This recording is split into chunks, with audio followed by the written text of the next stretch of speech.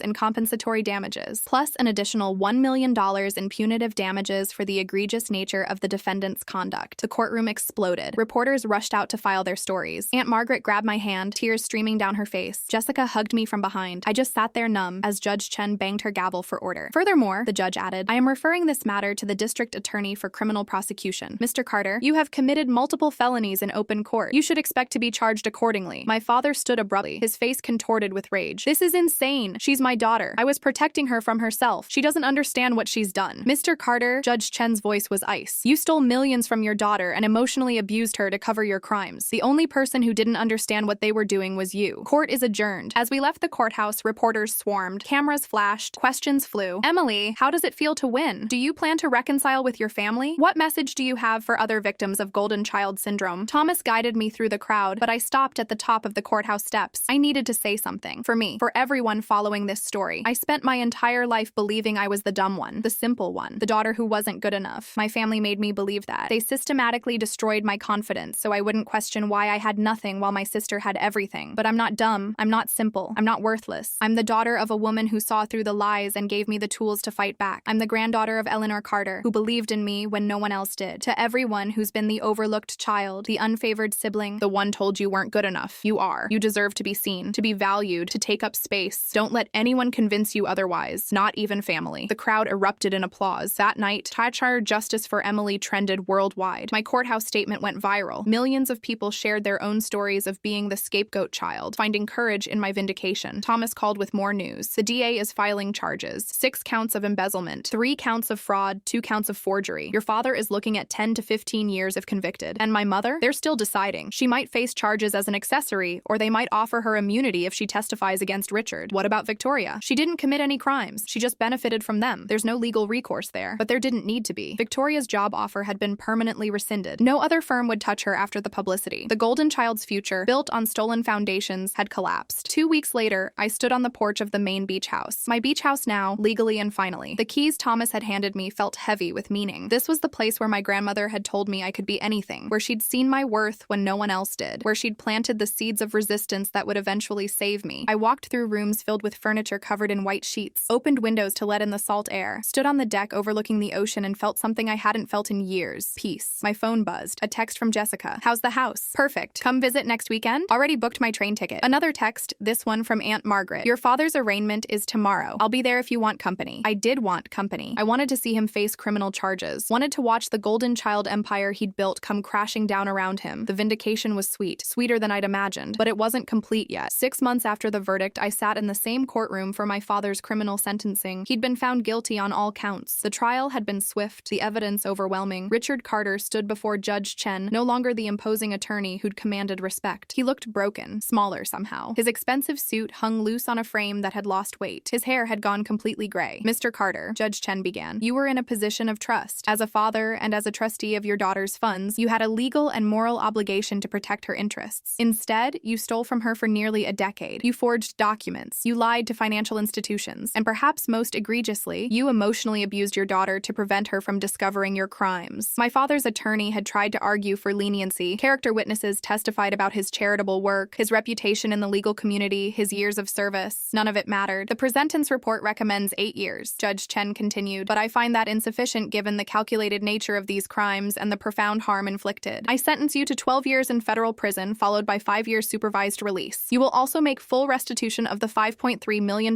judgment, though I understand the plaintiff has already begun receiving those funds through asset seizure. 12 years. My father would be 73 when he got out. He turned to look at me then, for the first time since the trial. His expression held something I couldn't quite read. Regret? Anger? Disbelief that his own daughter had put him in prison? I held his gaze steadily. I didn't flinch, didn't look away. This was the man who'd stolen my money and my self-worth, who'd made me believe I was worthless while elevating my sister to goddess status, who'd built an empire on my systematic destruction. He deserved every year of that sentence. As marshals led him away in handcuffs, I felt Aunt Margaret squeeze my hand. Eleanor would be so proud of you, she whispered. My mother hadn't attended the sentencing. She'd taken a plea deal, testifying against my father in exchange for probation and community service. She'd moved to Florida, to a small condo paid for by selling the Manhattan townhouse. The $13 million home my father had promised to Victoria now belonged to the courts, sold to pay part of my judgment. Victoria had disappeared from social media entirely. Last I'd heard, she was working as a paralegal in New Jersey, using her law degree in the only capacity available after the scandal destroyed her career prospects. No fancy firm would touch Richard Carter's daughter. The golden child had fallen hard. I walked out of the courthouse into crisp November air. No reporters this time. The story had run its course. Justice had been served. The public had moved on to the next scandal, but I hadn't moved on. I'd moved forward. Thomas Whitmore waited by his car. How do you feel? Lighter? I said honestly. Like I've been carrying something heavy for 27 years and finally put it down. Your grandmother would say you've been carrying them. Their expectations, their narratives, their lies. He smiled. She'd be very proud of what you've done. I wish she could have seen it. Oh, I think she did. Eleanor Carter struck me as the kind of woman who found a way to watch over the people she loved. He handed me an envelope. Speaking of which, this came for you. Inside was a check. The final distribution from my grandmother's estate, now that all legal challenges had been resolved. My 60% of the stock portfolio, properly transferred and invested, had grown substantially. The amount made me blink. $3.1 million.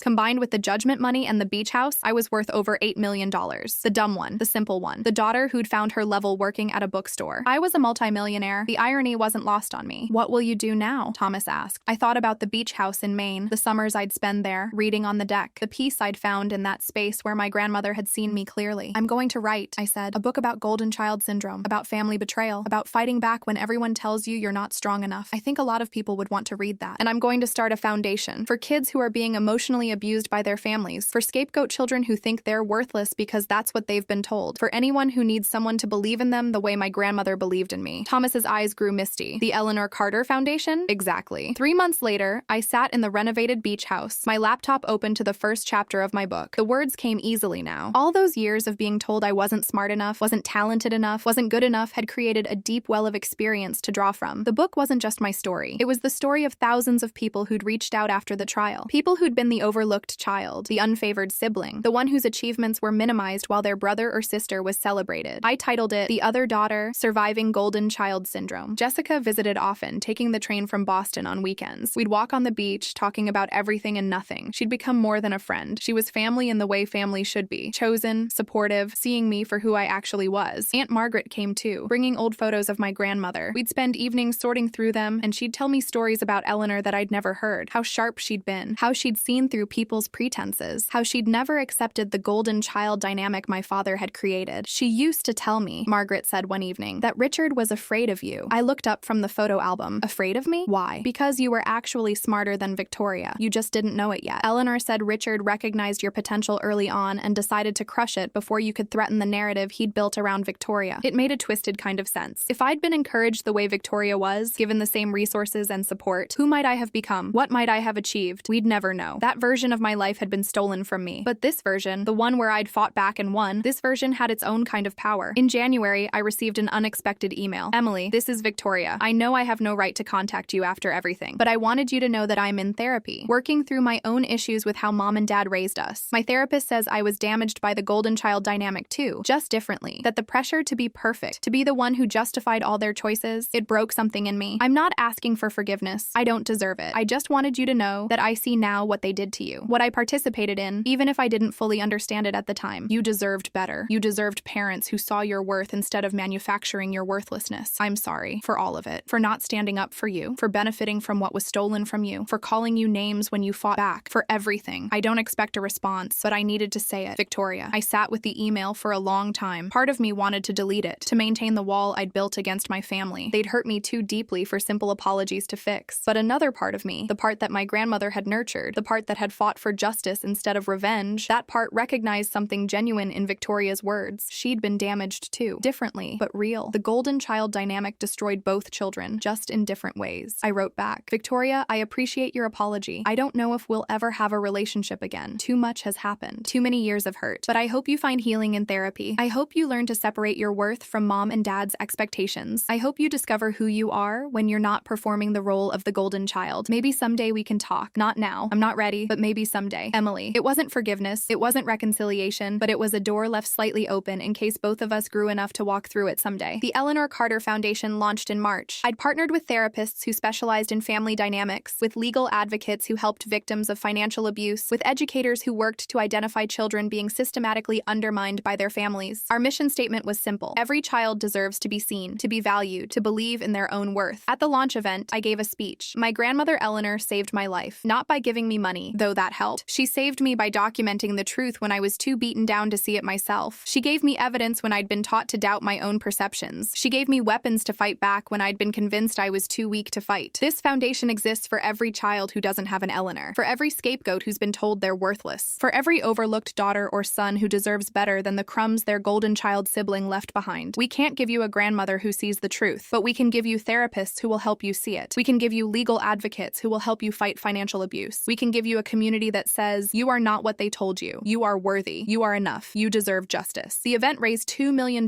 in its first night. By summer, I'd finished my book. My agent sold it in a 3-day auction to a major publisher. The advance was substantial, but that wasn't why I'd written it. I'd written it for the girl I'd been at 12, being told by her father that writing was an unrealistic dream for someone with her limitations. I'd written it for every person who'd ever been the other daughter, the other son, the one who didn't measure up to their siblings' golden standard. I'd written it so the truth would exist in permanent form, so no one could ever again claim that the family betrayal I'd experienced was in my imagination, that I'd misunderstood, that I'd been too simple to grasp what was really happening. The book was real. The evidence was real. The vindication was real. And I was real. Not the diminished version my parents had created, but the full version my grandmother had always seen. 1 year after the verdict, I stood on the deck of the beach house, watching the sunset over the Atlantic. My laptop sat on the table behind me, open to the final chapter of my book. The Foundation's first annual report showed we'd helped 300 families navigate the aftermath of golden child dynamics. My phone buzzed. A text from Jessica. Just saw the NYT bestseller list. You're number 3.